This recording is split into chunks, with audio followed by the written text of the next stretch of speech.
प्रश्न एक, क्या इस गीत की कोई ऐतिहासिक पृष्ठभूमि है? Does this song have any historical background? उत्तर, ये गीत 1962 के भारत चीन युद्ध की ऐतिहासिक पृष्ठभूमि पर लिखा गया है। चीन ने तिब्बत पर अधिकार कर लिया और तिब्बत की सीमा से भारत पर आक्रमण कर दिया, लेकिन भारतीय वीरों ने उसका बहादुरी से सामना किया। This song is written on the historical background of 1962 Indochina War. China took over Tibet and attacked India from the Tibet border, but Indian heroes faced it bravely. Before we move further, if you are new here, please subscribe to the channel and press the bell icon to get notification of new lessons and MCQs. If you like the content we make, please like the video by giving it a thumbs up and share the video with your friends and classmates. प्रश्न 2, sir Himalaya का हमने न झुकने दिया। इस पंक्ति में हिमालय किस बात का प्रतीक है? We have not allowed the head that is Himalaya to bow down. What does Himalaya represent in this line? उत्तर, हिमालय भारत के मान सम्मान का प्रतीक है।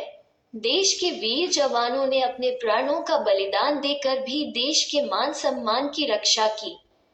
The Himalayas are a symbol of India's honor. The brave soldiers of the country also protected the honor of the country by sacrificing their lives. प्रश्न 3, इस गीत में धरती को दुल्हन क्यों कहा गया है?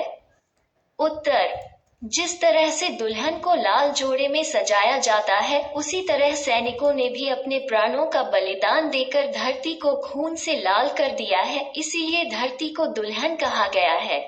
The way the bride is decorated in a red dress. In the same way, the soldiers have also made the earth red with blood by sacrificing their lives.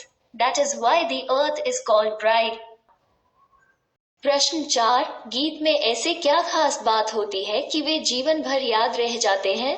What is so special about songs that they are remembered for a lifetime? उत्तर, गीत में भावनात्मकता, संगीतात्मकता, लयबद्धता, सच्चाई आदि गुण होते हैं जिसके कारण वे जीवन भर याद रह जाते हैं।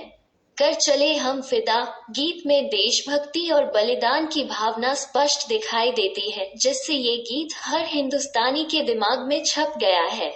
Songs have the qualities of emotionality, musicality, rhythmicity, truth edge, due to which they are remembered throughout life.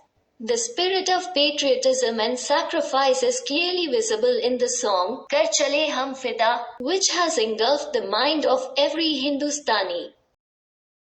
प्रश्न 5, कवि ने साथियों संबोधन का प्रयोग किसके लिए किया गया है? उत्तर, कवि ने साथियों शब्द का प्रयोग सैनिक, साथियों और देशवासियों के लिए प्रयोग किया है। For whom has the poet used the word साथियों? The poet has used the word साथियों for soldiers, friends and countrymen. प्रश्न 6, कवि ने इस कविता में किस काफिले को आगे बढ़ाते रहने की बात कही है? उत्तर, इस कविता में काफिले शब्द सैनिकों के समूह के लिए प्रयोग किया गया है। सैनिक कहते हैं कि यदि वे शहीद हो जाए तो सैनिकों के अनेक समूह तैयार होने चाहिए ताकि दुश्मन देश में ना घुस सके।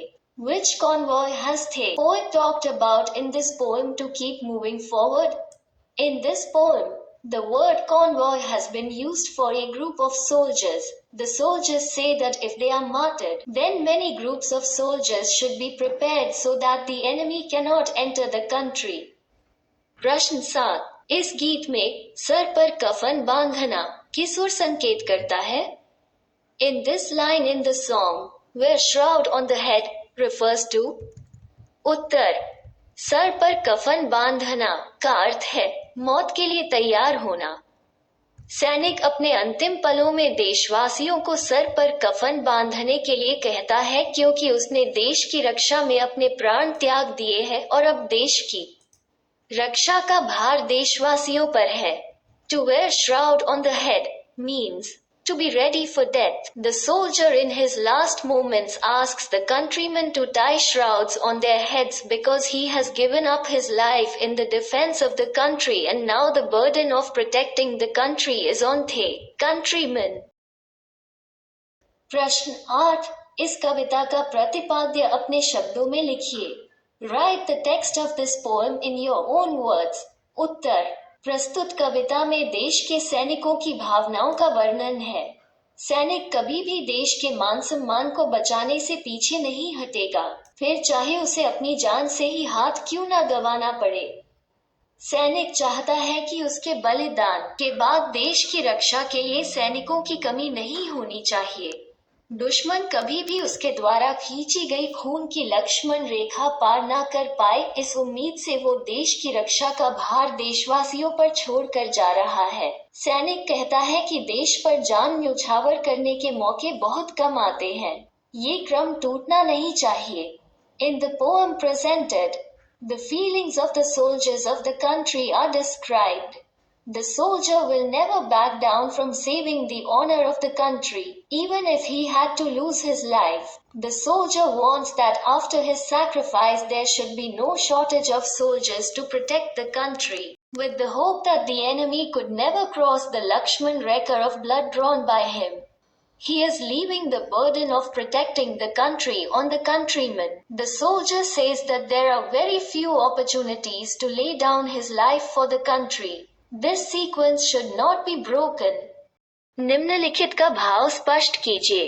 1. सांस थमती गई, नब्ज जमती गई, फिर भी बढ़ते कदम को न रुकने दिया। उत्तर, इन पंक्तियों में कवि ने भारतीय जवानों के साहस का वर्णन किया है। कवि कहता है कि भारत चीन युद्ध के दौरान सैनिकों को गोलियां लगने के कारण उनकी सांसें रुकने वाली थी। ठंड के कारण उनकी नाड़ियों में खून जम रहा था, परंतु उन्होंने किसी चीज की परवाह न करते हुए दुश्मनों का बहादुरी से मुकाबला किया और दुश्मनों को आगे नहीं बढ़ने दिया। In these lines the poet has described the courage of Indian soldiers. The poet says that during the Indo-China War, the soldiers had difficulty breathing due to bullet wounds. Blood was freezing in their veins due to cold, but without caring about anything. They fought the enemies bravely, did not allow them to advance and defeated the enemies. दो खींच दो अपने खूं से जमी पर लकीर, इस तरफ आने पाए न रावण कोई। उत्तर, इन पंक्तियों में सैनिक भारत की धरती को सीता की तरह मानता है और अपने साथियों से कहता है कि अपने खून से लक्ष्मण रेखा खींच लो ताकि कोई दुश्मन रूपी रावण भारत के आंचल को छू भी न सके। In these lines, the soldier treats the land of India like Sita and tells his companions to draw the Lakshman Rekha with his blood so that no enemy like Ravana can even touch the lap of India. 3. छू न पाए सीता का दामन कोई, राम भी तुम ही लक्ष्मण साथियों। उत्तर, इन पंक्तियों में सैनिक देशवासियों से कहता है कि वो तो अपना कर्तव्य निभाता हुआ देश के लिए शहीद हो रहा है, परंतु उसके बाद सीता अर्थात भारत की भूमि की रक्षा करने वाले राम और लक्ष्मण दोनों हम ही हैं।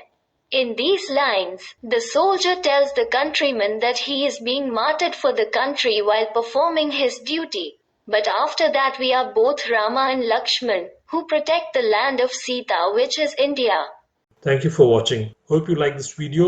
If you do like, then please give it a thumbs up and share the video with your friends and classmates. If you are new here, do subscribe to the channel and press on the bell icon so that you will not miss out on the latest lessons and MCQs.